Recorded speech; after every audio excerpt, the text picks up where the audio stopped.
우리가 계속 구약을 살펴보고 있습니다. 육에 속한 첫 번째 것은 실패하고 영에 속한 두 번째 것이 승리하게 되는 것이 하나님 나라의 원리인 것을 우리가 계속 이렇게 살펴보고 있습니다. 육에 속한 것이 승리하는 법이 없습니다. 영에 속한 두 번째 것이 항상 승리합니다. 우리가 정말 그렇게 승리한 우리의 삶이 되어야 될 줄로 믿습니다. 그래서 육에 속한 것은 실패하고 영에 속한 두 번째 것이 승리하게 되는데, 우리 본성은 우리로 하여금 육으로 살아가라고 우리를 계속 잡아 끌고, 그래서 그것이 우리 눈에 당장은 좋게 보이는 경우가 많이 있죠. 그러나 결국은 망하게 만드는 길이 그 길입니다. 그래서 이스라엘에도 첫 번째 왕 사울 역시 육을 따라가다 실패하게 되고, 영을 따라 행하는 두 번째 왕이 될 다윗이 이제 승리에 가게 되죠. 그 승리에 가면 이 클라이맥스가 아마도 골리앗과의 대결일 것입니다. 블레셋과의 전쟁이 벌어진 상황에서 이스라엘은 한없는 모욕을 당하는 가운데 있죠. 절체절명의 위기를 맞고 있습니다. 그런 가운데 아직 소년티를 벗지 못한 다윗이 홀로 나가서 단번에 골리앗을 쓰러뜨리게 되는데, 이 장면은 우리가 볼 때마다 전율을 일어나게 만드는 그런 장면이죠. 그래서 지금까지도 교회를 다니지 않는 사람들도 다윗과 골리앗의 비유를 모르는 사람이 없을 만큼, 또 그 비유를 들어서, 이 비유가 아닌데 이 다윗과 골리앗의 비유를 들어서 말을 할 정도의 이런 사건이죠. 현대 중공업 그 조선소에 보니까 큰 크레인, 제일 큰 크레인 이름이 골리앗 크레인이라고 이름 붙였던데, 하여튼 너무나도 유명한 그런 사건이 되었습니다. 그렇게 골리앗과의 대결에서 큰 승리를 거두고 그 후에도 다윗은 가는 곳마다 지혜롭게 행합니다. 그런 다윗을 사울 왕이 군대의 장으로 삼게 되죠. 사무엘상 18장 5절을 보면 다윗은 사울이 보내는 곳마다 가서 지혜롭게 행하며 사울이 그를 군대의 장으로 삼았더니 온 백성이 합당히 여겼고 사울의 신하들도 합당히 여겼더라. 그렇게 말씀을 하고 있습니다. 하나님의 기름 부음 받고 영으로 행했던 다윗이 하나님의 지혜가 임했기 때문에 가는 곳마다 지혜롭게 행하고 하나님의 도우심을 덧입고 어떤 승리하는 일들을 계속 이루어 나갑니다. 그래서 이제 군대 장까지 되게 되는데, 그래서 이쯤 되면 다윗이 이제 출세의 가도를 달리게 되는 것이 누구나 기대하게 되는 그런 바죠. 그런데 분위기가 이상한 쪽으로 흐르기 시작합니다. 18장 6절에서 7절을 보면 무리가 돌아올 때, 곧 다윗이 블레셋 사람을 죽이고 돌아올 때에 여인들이 이스라엘 모든 성읍에서 나와서 노래하며 춤추며 소구와 경세를 가지고 왕 사울을 환영하는데, 여인들이 뛰놀며 노래하여 이르되 사울이 죽인 자는 천천히요 다윗은 만만이로다 한지라. 백성들이 이러한 반응은 한편으로 당연한 거죠. 공정한 평가라고도 할 수 있을 것입니다. 실제로 그렇게 다윗이 큰 업적을 이뤘기 때문에 사울은 천천히고 다윗은 만만이다. 그렇게 하는 것이 당연한 반응일 것인데, 그러나 육의 사람이 이러한 반응을 감당하지는 못하죠. 육의 사람 사울이, 아니 내 아랫사람에게는 만만을 돌리고 나에게는 천천을 돌리는가, 이 감당하기 어렵습니다. 그래서 8절을 보면 사울이 그 말에 불쾌하여 심히 노하여 이르되 다윗에게는 만만을 돌리고 내게는 천천만 돌리니 그가 더 얻을 것이 나라 말고 무엇이냐 하고 그날 후로 사울이 다윗을 주목하였더라. 그래서 결국 이때로부터 이제 다윗은 점점 사울 왕의 미움을 사기 시작하게 되고, 마침내는 사울 왕이 반드시 죽여 없애고자 하는 그런 대적의 관계에 이르고 말게 됩니다. 그런 사울을 피해서 다윗은 오랜 세월 도망자 신세로 지내게 됩니다. 하나님의 훈련인 광야 학교가 시작이 된 것이죠. 사울 왕에 의해서 다윗이 고난당하는 긴 세월, 그것은 하나님의 훈련 학교의 광야 학교의 기간이 되게 되는 것이죠. 하나님이 훈련을 시키십니다. 하나님은 훈련시키지 아니하시고는 진정한 축복을 허락하지 않으십니다. 왜냐하면 영적인 사람이 되지 않고 육적인 사람인데, 복을 주는 것은 결국은 망할 수밖에 없는 것이기 때문에 아무리 복을 주어도 결국은 어떤 영의 사람이 되지 않고 육의 사람이 있는데 이게 승리하게 되질 않는 것이죠. 결국은 처음에는 잘 되는 것 같을지 모르지만 마침내는 망하게 되고 마는. 그래서 잠언 20장 21절 말씀처럼 처음에 속히 잡은 사람은 마침내 복이 되지 아니하느니라, 이런 말씀처럼 어떤 고난과 연단과 훈련으로 이렇게 준비되지 않은 가운데 처음부터 속히 사람을 잡게 되면 그 사람은 마침내는 복이 되지 아니한다. 성경에 이렇게 말씀을 하고 있죠. 이 사울 왕이 대표적인 예입니다. 사울은 하나님께 택함을 받을 당시 믿음이 좋은 사람이었습니까? 나쁜 사람이었습니까? 좋은 사람이었죠. 하나님께서 믿음 나쁜 사울을 택했을 리가 없습니다. 그러니까 사울이 왕으로 택함 받을 그 시점에 있어서는 사울은 대단히 믿음이 좋은 사람이었습니다. 그러니까 하나님께서 그를 택하신 것이거든요. 그리고 그의 행동을 보아도 대단히 믿음 있는 행동을 하잖아요. 택함 받았을 때 얼마나 믿음으로 일어서서 전쟁에 승리하고 하나님을 위해서 큰 일을 감당하는 것을 보게 돼요. 분명히 그는 믿음의 사람이었습니다. 그러나 사울은 광야 학교의 훈련을 받아본 적은 없는 사람이었습니다. 사울의 아버지는 유력한 사람이었습니다. 아주 지역에서 영향력 있는 그런 사람이었습니다. 그래서 사울은 부유한 집에서 사환을 부리며 부족함 없이 살다가 왕이 됐죠. 광야 학교를 거치지 않았습니다. 그래서 왕이 된 후에 어떻게 됩니까? 금방 신앙을 까먹고 넘어지게 되고 말죠. 그런 일이 일어납니다. 분명히 믿음이 좋은 사람이었던 것은 맞는데 어느 순간인가 금방 믿음을 잃어버리고 까먹고 그냥 완전히 불신앙의 상태로 전락해버리게 되고 많은 이런 일이 사울에게 일어납니다. 이것은 다윗이라고 다르지 않았을 거라는 거죠. 다윗이라고 해서 다르지 않았을 거라는 것입니다. 만약에 다윗이 골리앗과의 승리 후에 이어서 바로 탄탄대로를 달리게 되었더라면 다윗 역시 사울과 비슷하게 타락하게 되었을 가능성이 큽니다. 그 증거가 뭡니까? 그 증거가 밧세바와의 사건이죠. 그렇게 다윗이 혹독한 광야 훈련을 받은 사람이었음에도 불구하고 이제 왕이 돼서 나라가 안정되고 하자 마음이 풀어지고 그런 간음과 살인 교사죄 엄청 큰, 오늘날 말에도 이거 오늘날에도 이런 간음과 살인 교사를 죄를 지었다. 그러면 정기 은퇴 당연히 해야 되죠. 이거 더 이상 버틸 재간이 없는 것입니다. 이런 죄를 지켜야 됩니다. 그러니 이런 훈련이 없이 바로 왕이 되었다라면 훨씬 더 망가진, 왕이 된 후에 훨씬 더 망가진 인생이 되었을 가능성이 큽니다. 다윗이라 할지라도 이런 광야학교를 거치지 않았다라면 그런 왕으로서의 어떤 축복 후에 훨씬 더 망하게 될 가능성이 크죠. 그래서 하나님은 광야학교에서 훈련을 시키십니다. 누구의 예외도 없습니다. 그래서 이스라엘 민족도 역시 하나님께서 이스라엘 민족을 택했기 때문에 그들을 훈련 안 시킬 수가 없죠. 그래서 집단적인 훈련, 집단적으로 이스라엘 백성을 훈련을 시키십니다. 그게 바로 뭐냐면 출애굽 후의 광야 생활입니다. 이 광야 학교입니다. 그래서 그 광야 생활에 대해서 하나님은 이렇게 말씀하십니다. 우리 신명기 8장으로 한번 잠깐 가보실까요? 신명기 8장에 보면 이 광야 시절에 대해서 하나님께서 이렇게 말씀하십니다. 신명기 8장 2절부터 보면 이렇게 말씀합니다. 내 하나님 여호와께서 이 40년 동안에 내게 광야길을 걷게 하신 것을 기억하라. 이는 너를 낮추시며 너를 시험하사 내 마음이 어떠한지 그 명령을 지키는지 지키지 않는지 알려 하심이라. 너를 낮추시며 너를 줄이게 하시며 또 너도 알지 못하며 내 조상들도 알려 못하던 만나를 내게 먹이신 것은 사람이 떡으로만 사는 것이 아니요 여호와의 입에서 나오는 모든 말씀으로 사는 줄을 내가 알게 하려 하심이니라. 그리고 훈련이었다는 거죠. 이걸 알도록 하기 위해서 내가 그렇게 광야에서 너를 낮추고 줄이기도 하고 시험하고 알지 못하는 만나를 먹이게 하고 이렇게 한 것이 그 광야 그 시간을 이렇게 보내게 한 것이 이렇게 하도록 하기 위해서 사람이 떡으로만 사는 것이 아니고 여호와의 입에서 나오는 모든 말씀, 그러니까 참된 신앙, 어떤 신앙이 무엇인지를 알려주기 위해서, 신앙의 삶을 알려주기 위해서 그런 광야 시절을 허락했다. 이렇게 말씀하죠. 이 훈련이었다는 것입니다. 또 11절부터 보면 내가 오늘 내게 명하는 여호와의 명령과 법도와 규례를 지키지 아니하고 내 하나님 여호와를 잊어버리지 않도록 삼갈지어다.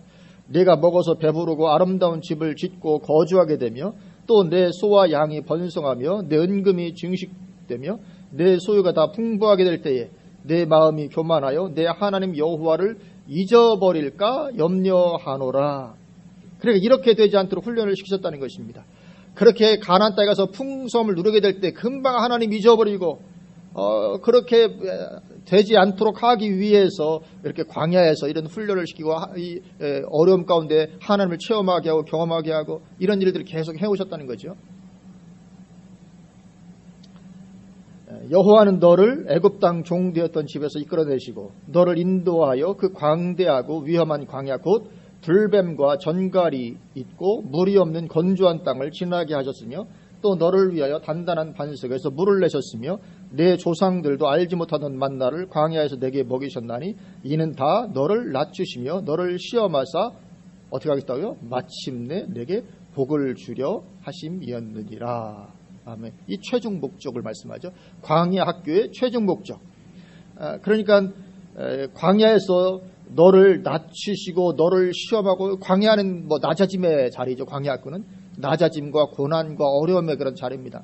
그렇게 하신 이유는 마침내 너에게 진정한 복을 주기 위해서였다. 그렇게 말씀을 하고 있습니다. 그래서 하나님은 이스라엘 백성들을 집단적으로 광야 학교에서 훈련을 시키십니다. 왜냐하면 그것이 반드시 있어야 되니까. 없으면 복을 받았다가도 더 망하게 되고. 그러니까 이런 광야 학교 훈련을 받았음에도 불구하고 이스라엘이 마침내는 결국은 어쨌든지 간에 나라가 망하게 되고 말잖아요. 그런데 만약 이런 과정조차도 없었더라면, 출애굽하자마자 바로 이스라엘 땅에 가나안 땅에 들어갔더라면 훨씬 더 빨리 망하겠죠. 더 쉽게 그냥 완전히 그냥 들어가자마자 바로 완전히 하나님을 떠나버리게 될 가능성이 크죠. 그래서 이 광야의 경험이 이스라엘 백성들이 그나마 그 오랜 동안 하나님을 붙잡고 있을 때 있도록 한 그런 원천이 되었습니다. 이 광야에서 어떤 늘 그들의 가장 큰 경험은 이 광야 경험이거든요. 늘 돌아볼 때마다 하나님께서 그때 우리를 어떻게 하셨는가, 그것들. 그래서 하나님은 그렇게 반드시 이런 어떤 하나님의 큰 은혜와 축복 전에 이런 일들을 광야 학교에서 훈련을 행하신 것을 보게 됩니다. 그래서 그런 예들은 성경에 많이 나오죠. 요셉도 역시 마찬가지로 하나님께서 요셉을 크게 쓰시기 위해서 하나님은 그를 노예 생활로, 감옥의 죄수로 이 대단히 강도 높은 광야 학교 훈련을 시키십니다. 마찬가지 이유로 오늘 다윗도 자신을 죽이고자 하는 사울 왕 아래서 이 강도 높은 광야 학교 훈련을 오랜 세월 동안 거치게 됩니다. 얼마나 비참했는지, 심지어는 침을 질질 흘리면서 미친 척을 해서 위기를 넘겨야 하기도 했지요.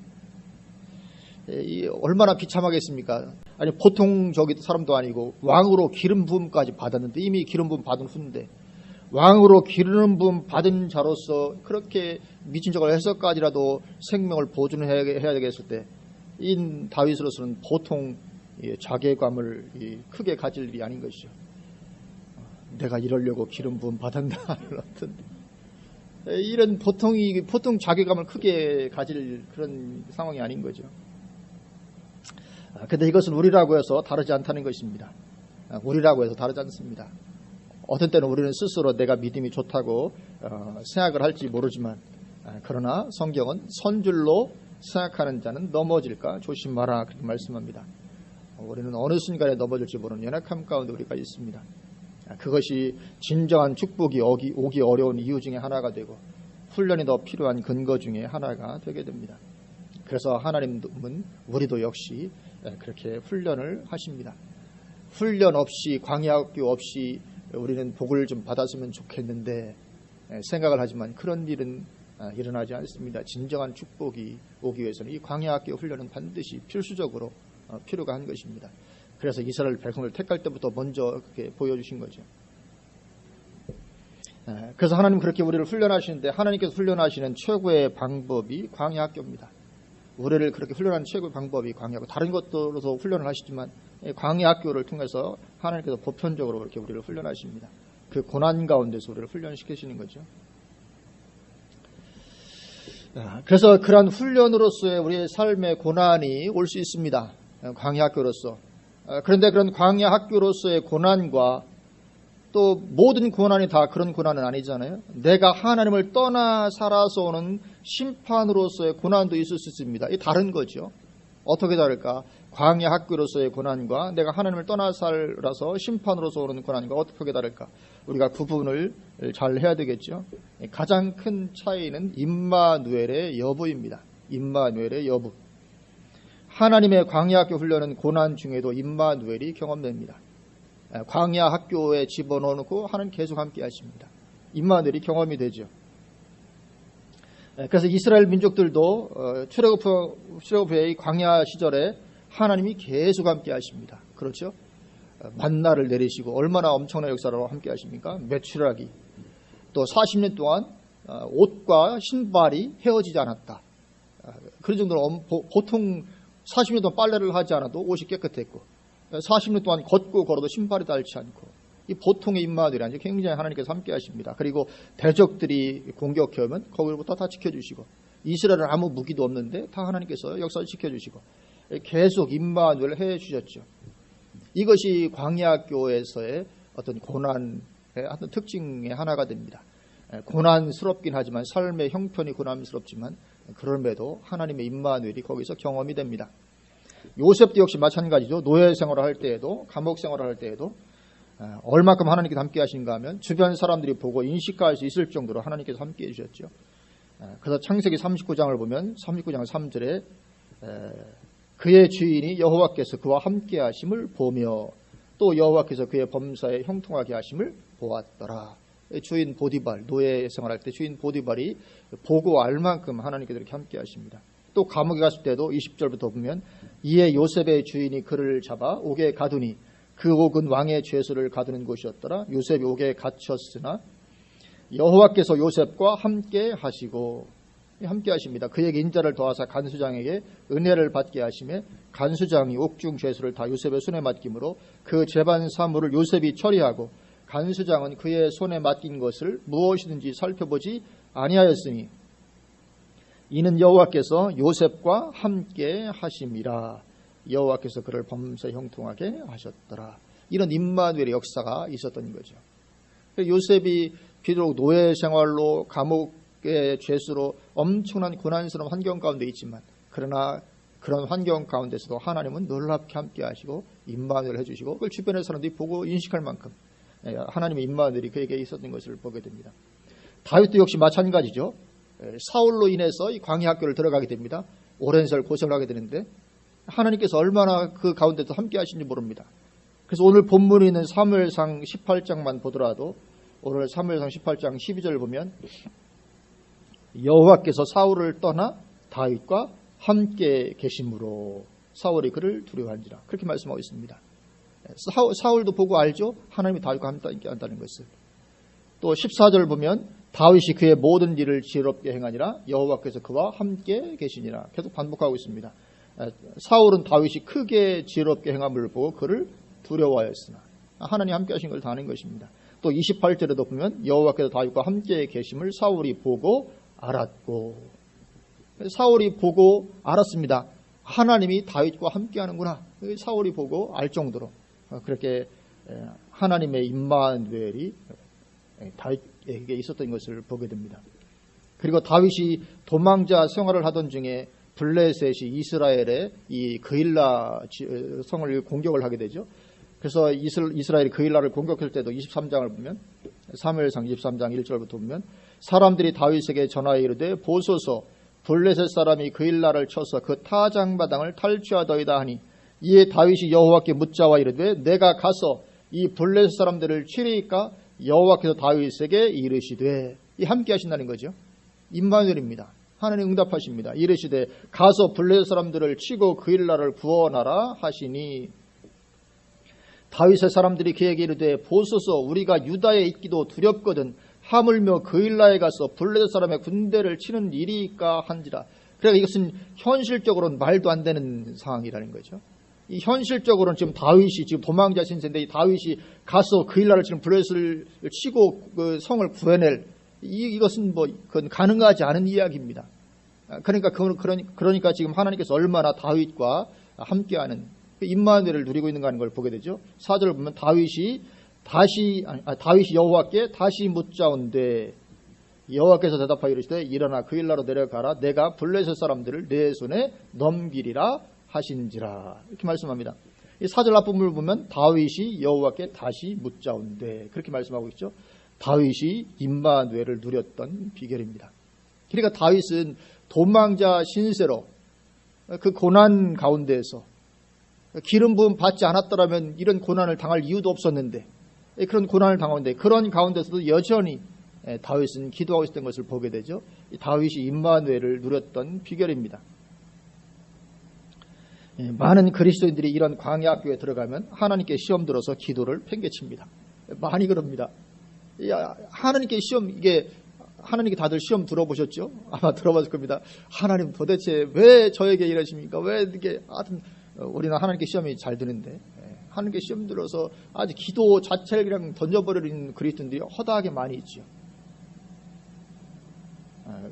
그렇게 되면 그야말로 망하는 길이죠. 그러나 다윗은 그런 가운데서도 기도 가운데 계속 임마누엘을 누리고 있습니다. 이것이 우리의 승리의 비결인 줄로 믿습니다. 우리에게 어떤 고난스러운 환경이 펼쳐질 때 계속 기도하는 것입니다. 기도하면서 그 상황에서 임마누엘을 누리는 거죠. 5절 다윗과 그의 사람들이 그 일나로 가서 블레셋 사람들과 싸워 그들을 크게 쳐서 죽이고 그들의 가축을 끌어오니라. 다윗이 이와 같이 그 일나 주민을 구원하니라. 하나님 함께 하십니다. 그러니까 지금 이 고난의 상황이 아직 광야가 끝나지 않았으니까 고난은 계속되지만 그러나 그런 가운데서 하나님의 임마누엘을 누리고 있는 것이죠. 그래서 그렇게 그 일나를 구원하고 하나님의 임마누엘이 함께합니다. 물론 그렇다고 고난이 사라지고 상황이 호전되지는 않죠. 그래서 하나님의 함께하심으로 그 일나에서 엄청난 승리를 거두지만 그 일나 사람들이 다윗을 사울에게 다시 넘겨줄 것이기 때문에 다윗이 하나님께도 묻죠. 하나님, 그 일나 사람들이 나를 사울에게 넘겨주겠습니까? 그러니까 하나님께 응답하시죠. 그 일나 사람들이 너를 사울에게 넘겨줄 것이다. 그러니까 다윗이 어떻습니까? 다시 또 도망가는 것입니다. 그 일나를 구원했지만 여전히 그 상황이 바뀌지 않습니다. 여전히 도망자에서 또 도망가야 됩니다.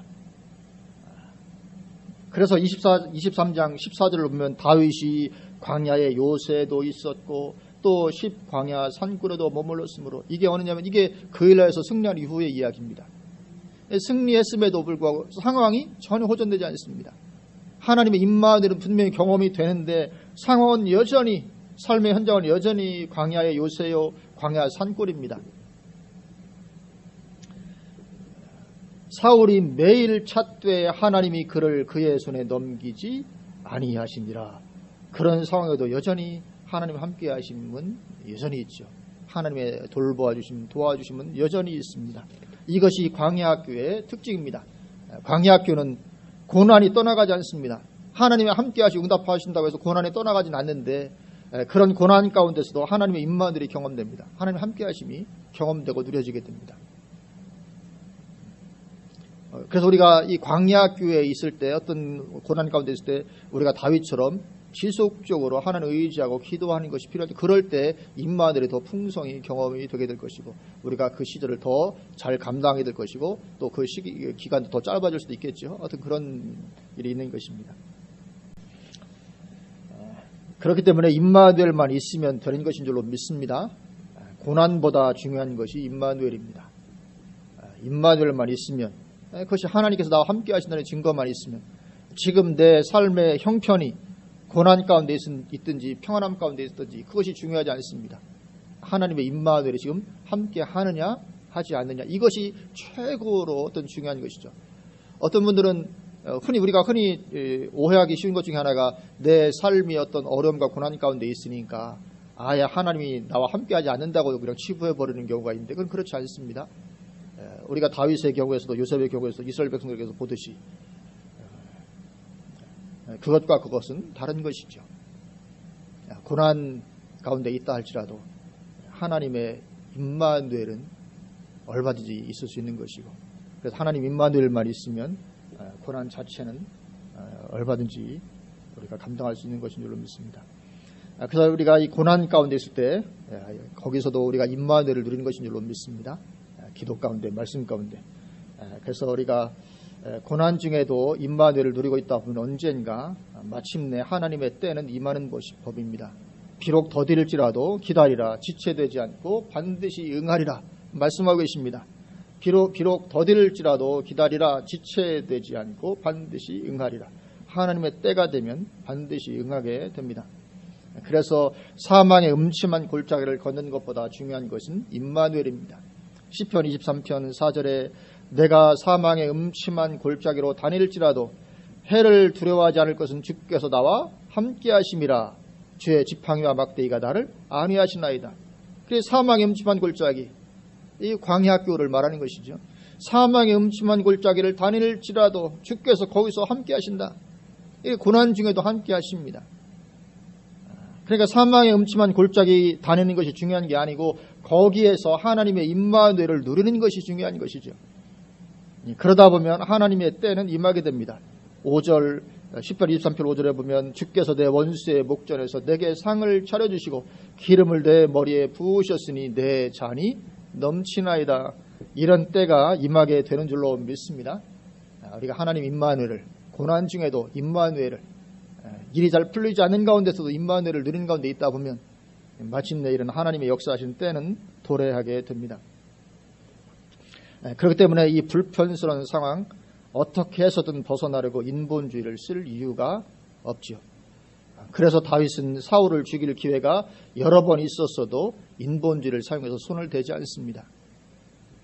차라리 하나님의 행하신 손길 아래 완전히 맡기고 있는 것입니다. 하나님께 완전히 맡기고 하나님이 알아서 하나님께 하시겠지.